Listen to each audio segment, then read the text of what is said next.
এবার ঘরে বসেই জানা যাবে ভোট কেন্দ্রের তথ্য। এজন্য নির্বাচন কমিশন চালু করেছে বেশ কিছু সুবিধা। গুগল প্লে স্টোর বা অ্যাপল স্টোর থেকে স্মার্ট ইলেকশন ম্যানেজমেন্ট ভিডিও অ্যাপটি ডাউনলোড করে এনআইডি ও জন্ম তারিখ দিয়ে লগ ইন করলেই কেন্দ্রের তথ্য পাওয়া যাবে। এছাড়াও মোবাইলের মেসেজ অপশনে গিয়ে পিসি লিখে স্পেস দিয়ে এনআইডি নম্বর লিখে 105 নম্বরে পাঠালে ফিরতি এসএমএস এ কেন্দ্র ও ভোটার নম্বর জানিয়ে দেওয়া হবে। এছাড়াও হটলাইনে 105 নম্বরে কল করে নয় চেপে অপারেটরের সহায়তা নিয়েও তথ্য জানা যাবে।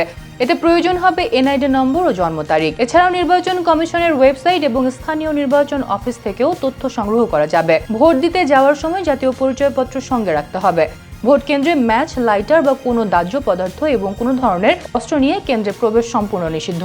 কক্ষে প্রবেশের পর পোলিং অফিসার নাম ও ক্রমিক নম্বর মিলিয়ে দেখতে হবে। এরপর ভোটারের বাম হাতের আঙ্গুলে অমোচনীয় কালির দাগ দেওয়া হবে। এবার দুটি আলাদা ব্যালট পেপার দেওয়া হবে, একটি সংসদ সদস্য নির্বাচনের জন্য, অন্যটি গণভোটের জন্য। ব্যালট পেপার হাতে পাওয়ার পর উল্টে পেছনে অফিসিয়াল সিল এবং প্রিজাইডিং অফিসারের স্বাক্ষর আছে কিনা তা দেখে নিতে হবে। স্বাক্ষর না থাকলে সেই ভোট বাতিল বলে গণ্য হবে। এরপর গোপন কক্ষে গিয়ে সংসদ নির্বাচনের ব্যালটে পছন্দের প্রার্থীর প্রতীকের ওপর এবং গণভোটের ব্যালটে হ্যাঁ বা না ঘরে রাবার স্ট্যাম্প দিয়ে স্পষ্ট করে সিল দিতে হবে।